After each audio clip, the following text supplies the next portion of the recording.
We're just getting ready to get Lucy on, and she should be with us in a couple of minutes. Until then, I hope you're all having a great time, a great week so far, because we know how fast time goes.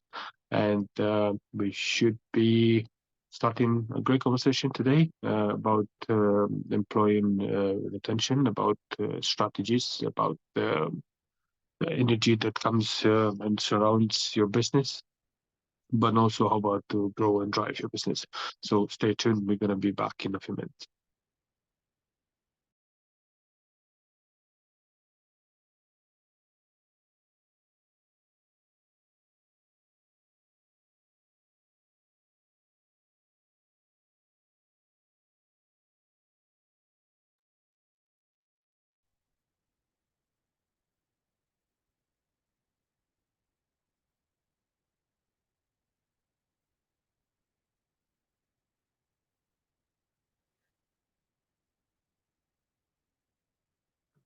Good Hello. afternoon. Good afternoon. How are you? Good, thank you. Yourself? Good, good. Yes, I'm enjoying some time off after a long period of work, and other things. Yeah, look at you getting to wear shorts. Very Yes, chilled out. I'm very short.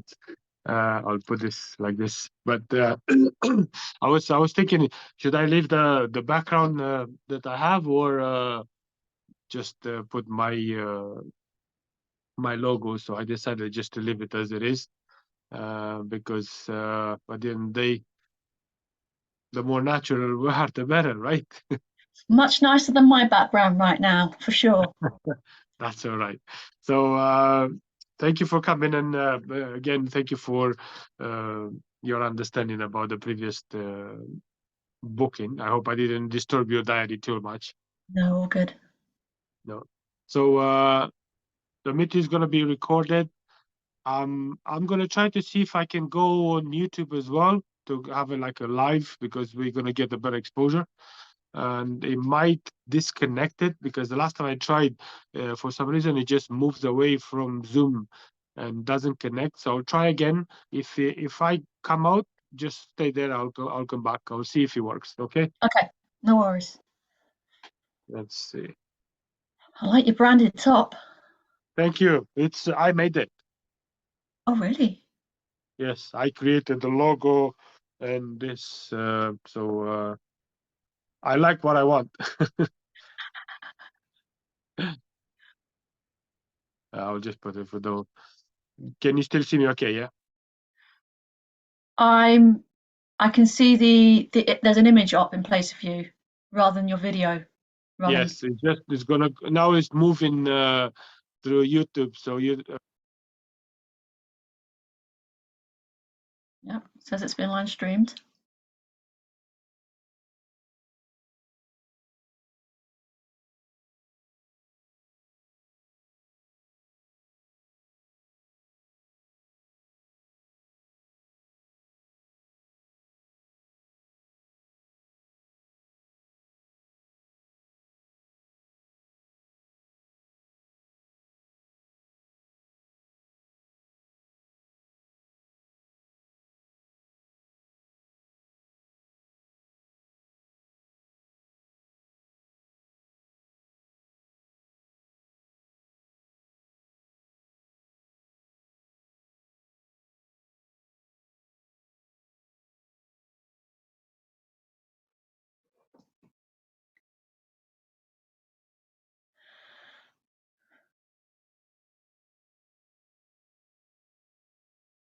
yeah, it's. I can see you, but you can't hear me, which is strange. Well, the other one, it does say it's muted. Yeah, no, but I can't see myself when I have no options to go. Yeah, So I'm gonna share this afterwards on all the channels, just to have it. It's something with YouTube. They keep on changing the settings, so I think I need to go on my main account and check the settings to see if anything has been changed. But it worked fine a few days ago, so I'm not sure exactly why it's causing it. So we're just gonna go straight on. I'm ready if you are. Yep, all good. We're still recording. I think we might be still live. So there you go. It does say live. Yeah, well, there you go. We're live. Even better, Sure. because at the end of the day, people can see that this is real and it's not been, practiced or scripted or in any shape or form. So I'll just make the introduction. Good morning, good afternoon, good evening, depending when you're watching and where you're watching from. My name is Cristian Voinea. I'm a founder of Lead to Leap, but also I founded a podcast which is called What Gets You Fired Up, for one good reason: to bring people, they can provide value, but also to find out exactly what caused them to go and just provide that value to other people, what fires them up to come out and do all the great things that they do for other people, and build more of a self rather than selfish in a way. And today we have a great person, great lady, which I met through another networking event, which is always good. So I encourage lots of people to join, as many as possible. And today we have Lucy Spencer. Lucy Spencer is a business consultant, and she's enhancing business operations, using different systems and looking at the culture of the business, the energy. We're looking into holistic ways of maximizing and creating that growth and the drive within the business. So without any further ado, Lucy, welcome to What Gets You Fired Up. Thank you for having me. It's great to be here. Been a pleasure, and thank you for your patience. I know we tried to do this before, and I want to know, because it's we both work in the same field and we provide that business consultancy. But I want to know from your point of view, what is so important to get that energy right within a business? I think that it's the energy at the end of the day that's going to drive that business forward, that's going to ensure that business is successful. And I don't often, when I'm talking to clients, talk about the energy of it, but at the end of the day, that's what's behind everything. Working on the knowledge that everything is energy, every single item in front of us is made up of moving particles, and they're an example of energetic items. So within the workplace, if you are putting in place practices to better support employees, to ensure that it's a happier environment for them to work in, and that does matter, because if they're happier, they're going to be more engaged. They're going to be more motivated. So if you're ensuring that you're kind of building that sort of workplace, building that positive culture, your employees' energy will be raised. They will be responding to how they're treated. They'll be more productive, more innovative in the solutions they produce. It's all around a win-win situation. When your employees are operating at that higher state, in that more energized way, when they're in that more energized state, they're going to naturally help your business's energy to evolve. Exactly. Yeah. It's going to be more business success. So it's one of those things. I talk to a lot of people, and it's almost a new concept to them. Although when you know the reality, it's kind of more like common sense. But back in the day, we were taught to, focus on profit, and that was the thing that drove the business. But when you're actually focusing on the people in your business, and you're trying to ensure that it's a supportive, safe environment, an environment where they can thrive and they're more energized, it's actually going to impact your business's profits at the end of the day. Of course, yeah. And it's funny that you said that, because if you look at the energy and structure in business, people don't really put them together. So tell me, how did you come with this idea of managing to actually realize the energy and the mentality, actually, if you put it this way, of people, it's way more connected than the structure. And they're coming like energy, mindset, and then structure. How did you Yeah, connect well, it together? it's like I said just now, I don't really, when I'm going into business, talk too often about the energy because it just doesn't really make sense to people until I explain it, etc. But it's easier for me to go in and talk about the systems, talk about the culture, and get them to see the kind of the concrete things that they can visually see, the improvements that will actually take place. Um, my background is as a project manager, so I'm used to being in businesses, being in offices, from starting out in corporate companies through to working with some of the smaller companies in the UK. So I'm very business orientated to a certain degree, but it got to a point in my career where I wanted to start learning more, and it was interesting to learn things that weren't necessarily work related. So I started doing courses in my spare time, like NLP, life coaching, Yeah, and I came across somebody who was recommended to me by people that I was going on some of these courses with, who was a practitioner of energy tools. So she was looking at things from a more holistic point of view, and she was helping people to learn tools that were going to help them overcome their blocks using things like colors, numbers, symbols. It's kind of one set yeah. of the tools that she provided.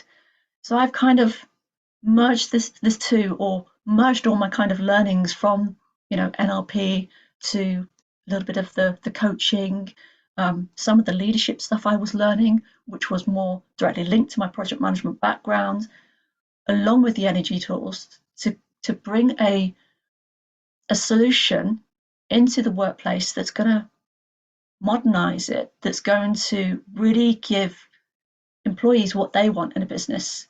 And that's becoming increasingly important because they 100%. understand now that they should be supported in the workplace, and they've gone through a period of time where it was difficult with COVID lockdowns. They've seen that businesses can step up, so they've understand that things can be different, and they Yeah. want that going forward. You see, So it's what I about love is, sorry, I think what I love it's sorry to step into, is just because I like the connection you made from you being a project manager, then adding the NLP, the coaching, the leadership, everything next to it, which is that's why I like to speak to you, because we see those connections. People tend to have they just specialize in one thing, and they don't get the other things that they are making the whole, like the leadership, the understanding the mind, getting that coaching, which you can speak, like the color coding you mentioned earlier. So it's great that you mention all those things, because people don't understand that either if you're an entrepreneur or a business owner or just a person, uh, when you get those things together, that's when you actually get stronger. And I always like to make that analogy, like the rainbow. There are seven colors. If you mix the seven colors together, that's why you get the light. And it's the same with us. So it's great. But tell me, what gets you fired up, Lucy? Because it's not, you don't just woke up one day, look, I'm going to be a business consultant or a project manager, and I'm going to bring the energy just because I know you dreamt about it last night. So how did you came that? What drives you to provide this value and just be who you are? it really seems that it was a natural progression of things for me to do this work, because it was how I moved from my corporate background as a project manager into working with smaller companies, and starting to integrate more of these tools and more of these tools as I went along, to getting to the point where I founded Conscious Business Solutions. So it really was it was I don't want it sounds corny to say it, but it kind of was, destiny. It was what I feel like, I'm doing what I was always supposed to be doing, and it's just Okay. like you say, um, it's a combination of all of the skills that I've learnt in order to have a positive impact on the people around me. And I think that's really important, and it's something that has, for the past 10 years or so, been increasingly important. It's one of those things, especially in the UK at the time when I started out in the workforce, it really was just to make a bit of cash. And Yeah. you enjoyed, your weekends, your evenings, and sometimes it was with your work colleagues. You got to know them. You went to the pub, again, UK culture. Um, but it wasn't really all about the job you did. You could do something that was quite boring and wasn't wholly meaningful, but you did it for a reason. And Yes. as I kind of got a little bit older, I saw that I could make more of a difference, and I moved to companies where I felt like the role I had and the purpose of the company um, was kind of increasing, that they were having more of an impact on their customers. It meant more to me. I felt like I was contributing more. So I kind of did go through that journey. But I think it's really interesting because that was, starting off 20 years ago, Of course. Yeah. having that culture of not being too worried about what you did and the impact you were going to have. And you look today to the youngsters coming into the workforce, and they've got a completely different attitude. They're almost where I am after 20 years of working. They want to have that impact. They want to kind of be that force for good. No, I So love it's, that. it's really interesting to see. I've kind of gone on this journey and got to this point where it's really important to me to make the best use of my time and to be able to share the information I have. And yet there's, yeah, 20-year-olds, 21-year-olds coming into the workforce that they've already got that desire. They're already fired up to do this, which is great to see. I love it. I mean, you're my favorite speaker so far because you come with the right, like you put three things that are very important: culture, time, and what gets you fired up, which is the whole purpose of this conversations we have. And the culture, which is something which I don't know if you agree with me or not, but I found it that the culture, not just in the businesses, but in the UK overall, they're not very open to have that business consultant or business mentor or business coach. Uh, why do you think? Because I'm not British, although I have British British citizenship. Why would you say that the Brits are more reluctant to work with a business mentor or a coach or a consultant rather than people, let's say, in America or even in Europe? Why would you say that that's the culture? Because we both know that the culture in the business is extremely important, but we have the entrepreneurs and the business owner being reluctant to even talk about it, and they have that like, oh, I know what I'm doing. Why you would say that's the case? Because I see you nodding, so I'm assuming Yeah, you find it the same. 100%. It's British culture.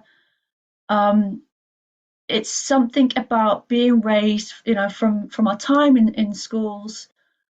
We were taught a certain way of behaving, and it's really hard for us to go through the process of disconnecting from all the bad behaviors and wanting to learn to be more open and take on new information and operate in a way that's going to be in the best interest of others. It's kind of like it's been instilled into us. And Yes. the only reason I've got to where I am is by years of personal development and courses and coaching and all of that sort of thing. I've been open to change, and I've Excellent. kind of gone through the journey to get to this point where I see that it's, you're onto a winner if you're going to be more open. It's the Of way to course. be. Yeah. But yeah, unfortunately, a lot of people, they're just used to being a certain way. Habit, then they're just used to being a little bit reserved about change, and they know what they know, and they believe it works, even though you potentially showing them evidence that not so much Could be anymore, better. especially in the last 3 years or so. There's been a lot of changes.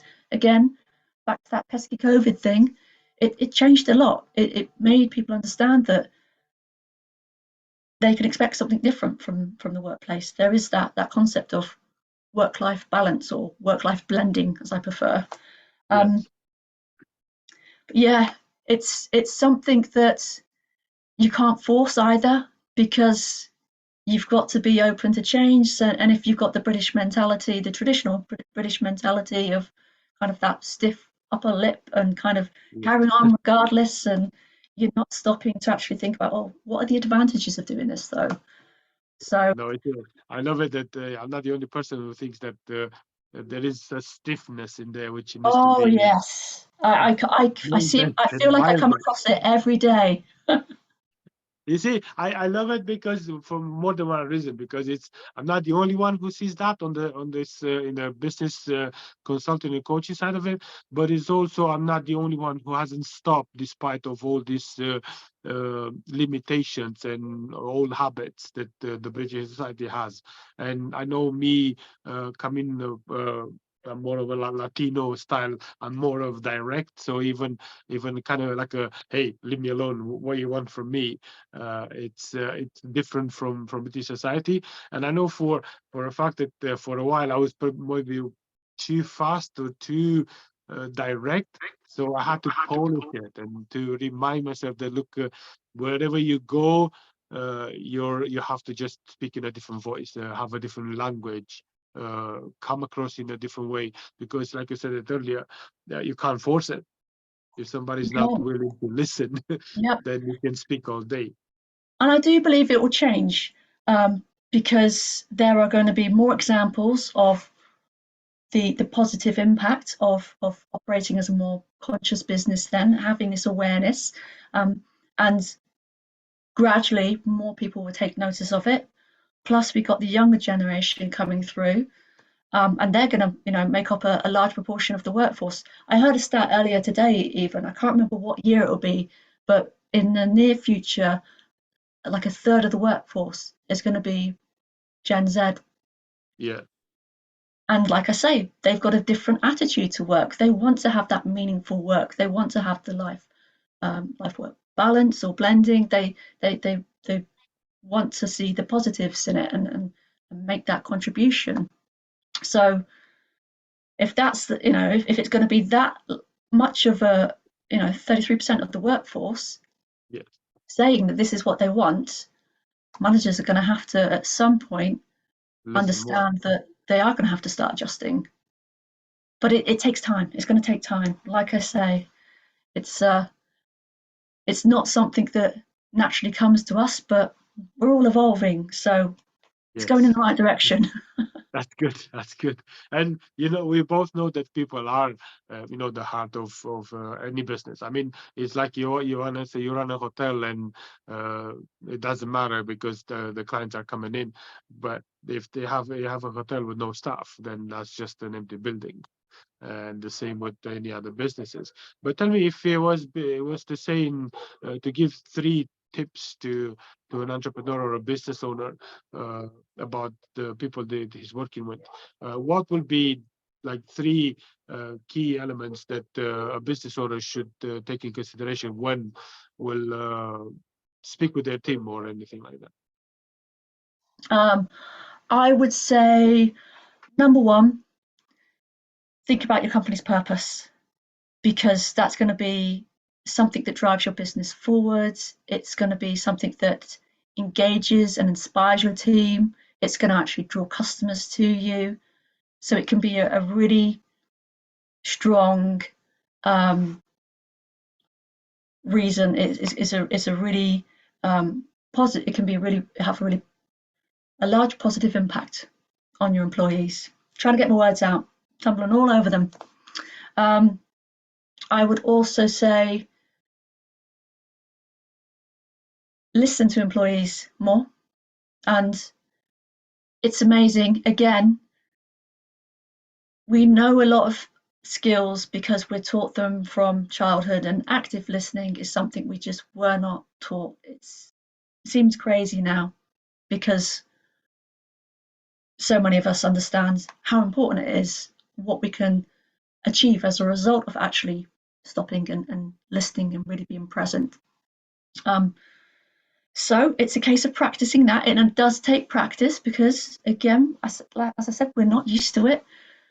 But actually practice listening to people fully and learning about their concerns and learning about their ideas, so you can both better support your employees, you can more quickly deal with issues, and you can better take advantage of opportunities.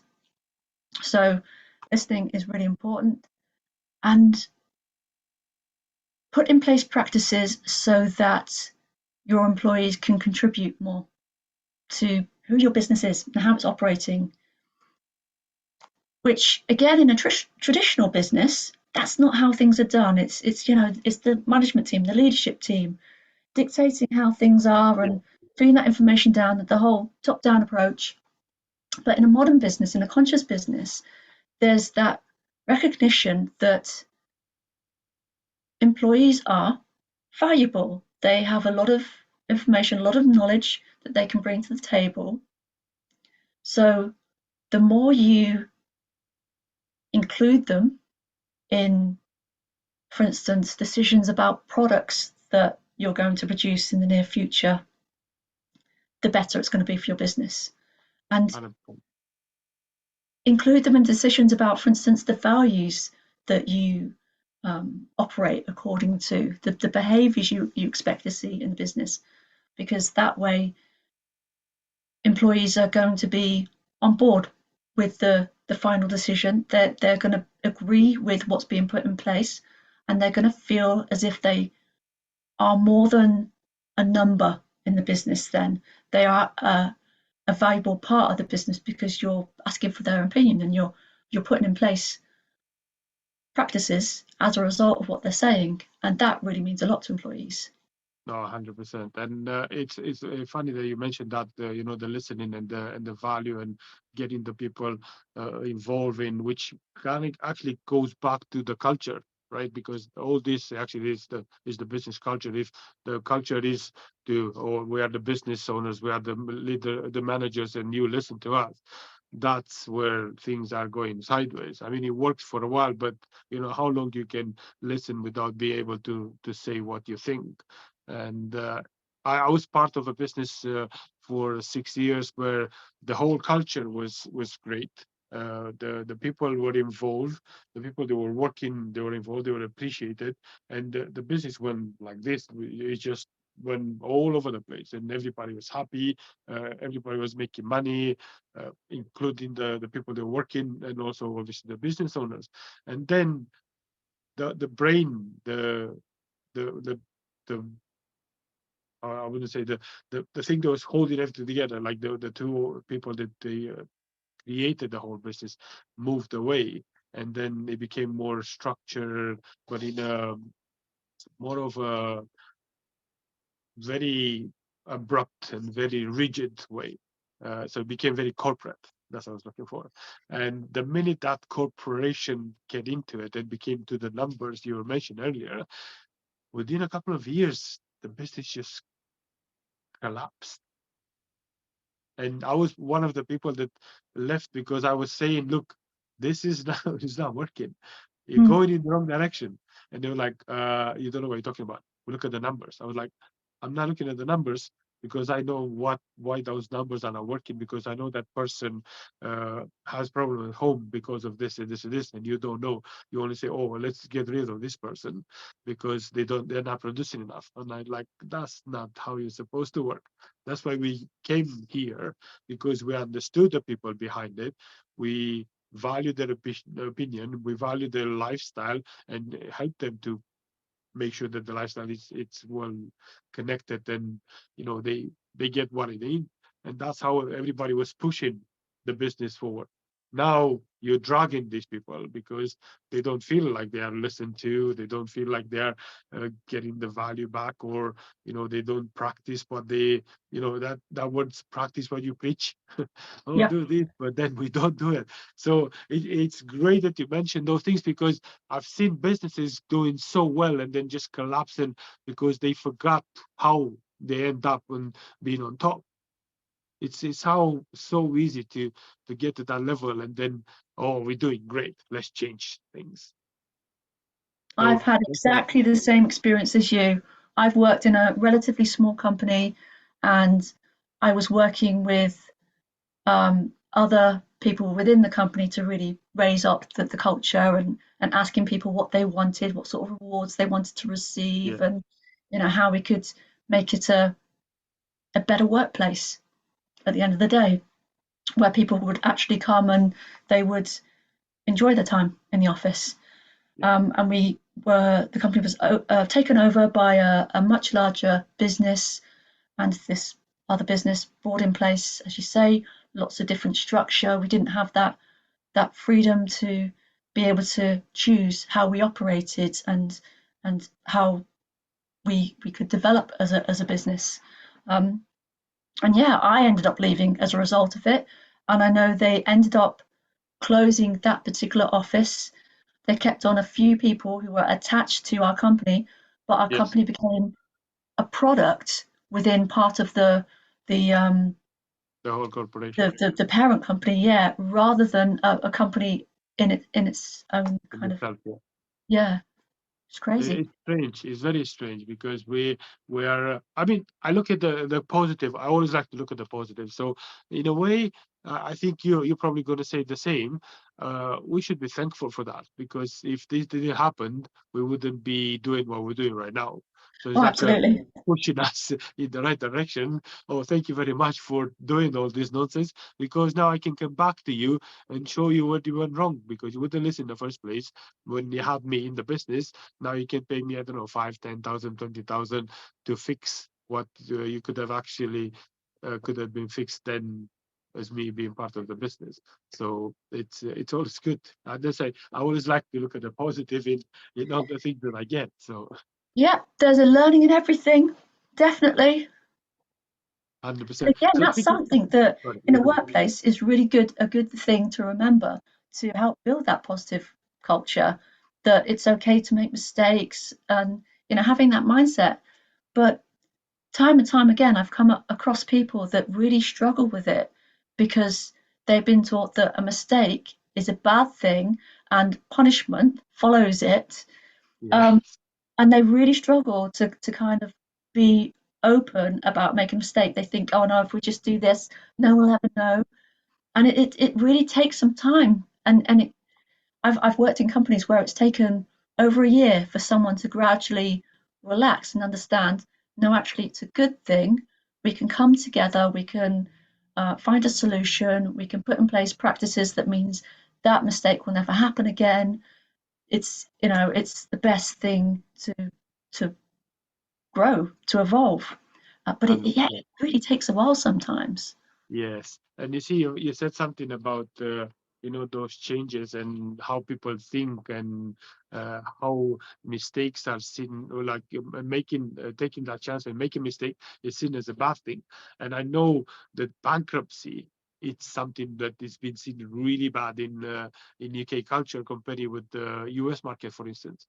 In UK, if you know that you become bankrupt in one business, everyone's like, oh, don't touch it, don't work with that person, and everybody's just trying to move to avoid it. And I'm actually this is I haven't shared it with this one with anyone before, is that I lost about 50,000 on business, which I actually close it down because I was like, I can't go bankrupt on this one because people will know, people will judge me for because I closed the business as a in a I, because it was not viable anymore, and I became British in a way on that sense, and then and I was like, I can't do that because people know me, and if they're going to see me bankrupt, that how am I going to work with the other people?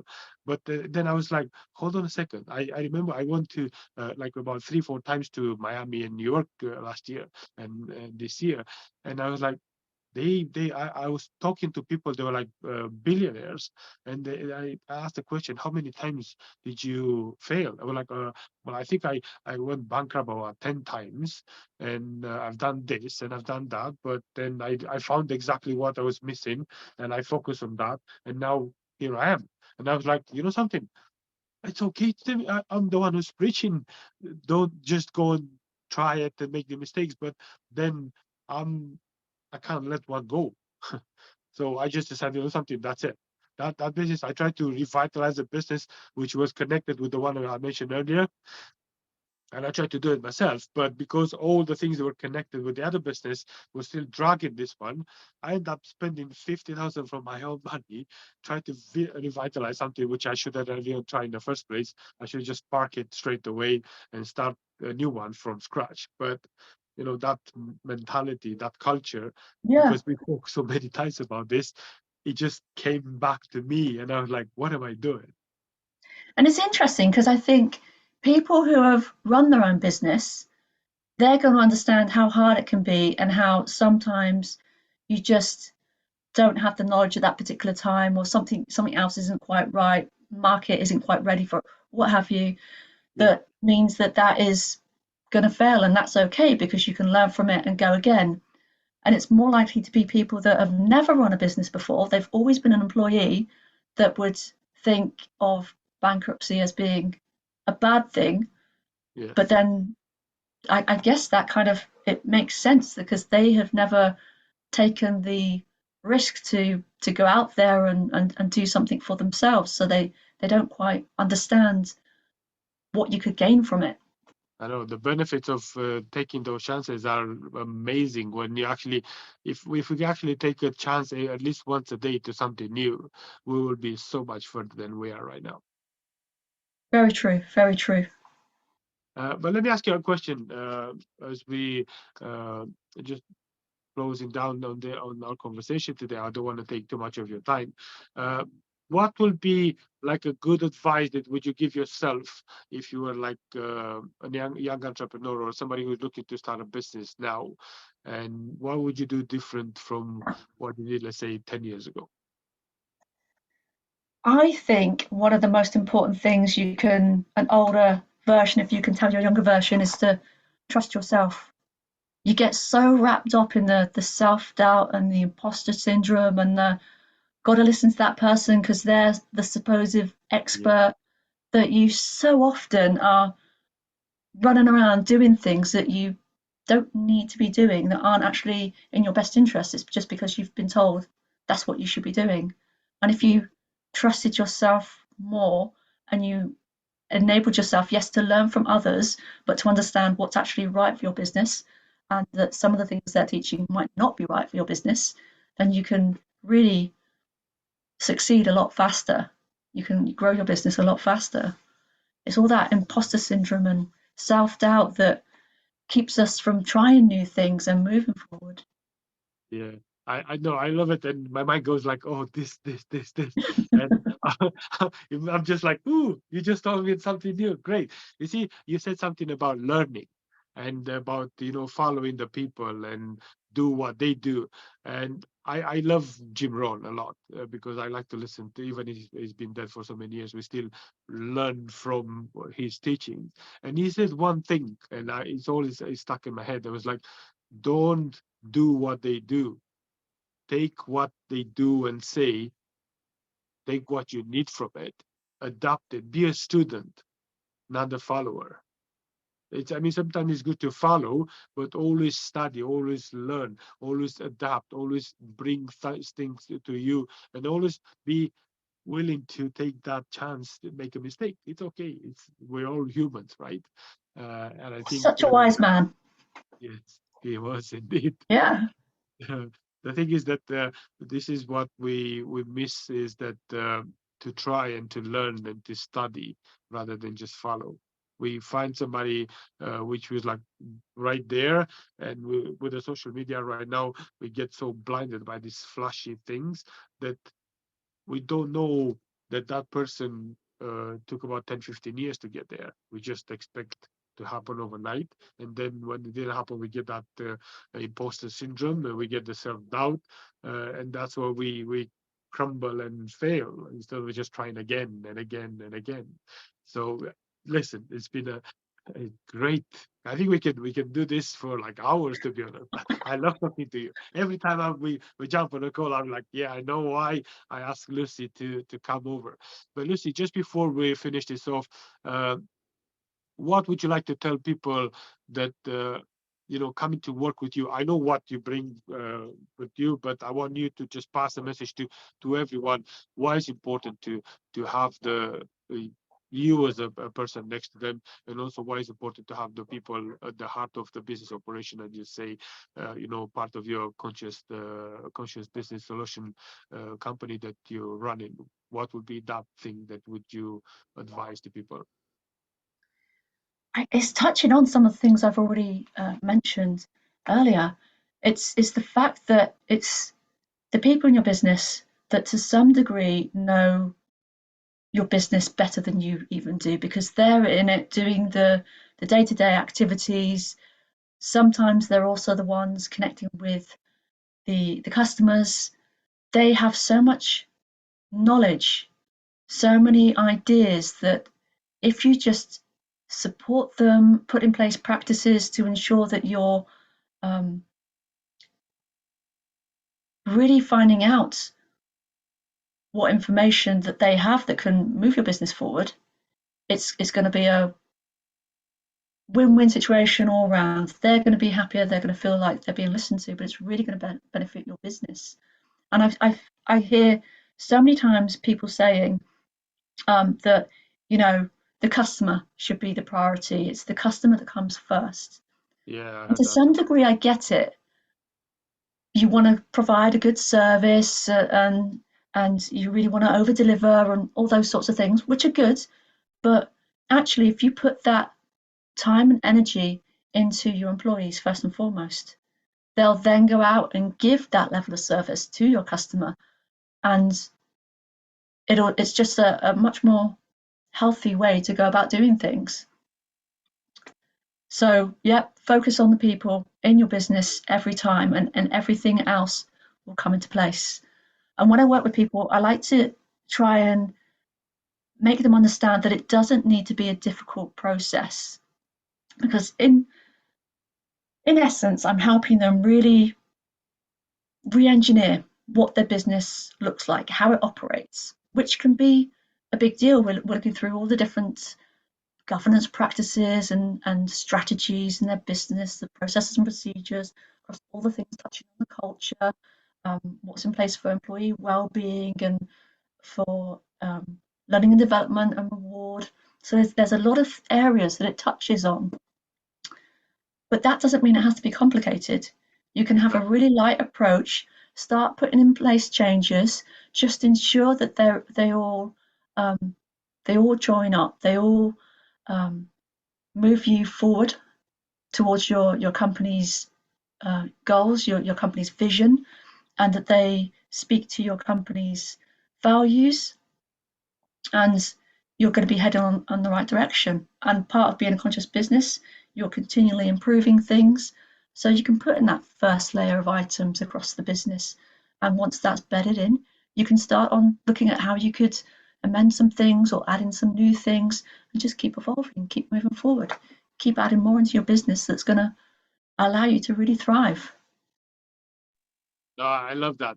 And I think to sum up in 3 words, I think the people, the entrepreneurs and the business owner, I would say probably more the business owner because they have the employees and the team, is to listen, to practice. Well, no, sorry, listen, to support the team, and practice those things that are coming across, because you'd be surprised how many great ideas are coming from the people coming, they are working in the team, and you don't have to bring somebody, uh, because the ideas are already there. Yeah. And it's great. It's great. I think we should do another episode soon, because I think we have so many great things that we can talk about. But Lucy, I really want to thank you for coming on today. It's been a great to know more about you and more about what you can bring, and more to understand how things have changed and how they are changing, and why some things are limited to other things. So it's I want to thank you again for joining what gets you fired up, and I'm looking forward to speak to you soon. And I wish you all the best, great success. And like always, when the leader is there, the leadership is there, those quantum leaps are just coming like very quickly, because they are coming based on that listening, that support, and that practicing those things that we know that work best. So thank you again, Lucy, for coming on. Absolutely. Thank you very much for having me on. I've really enjoyed it. Excellent. So did I. Great. Nice to speak to you. Take care. Bye.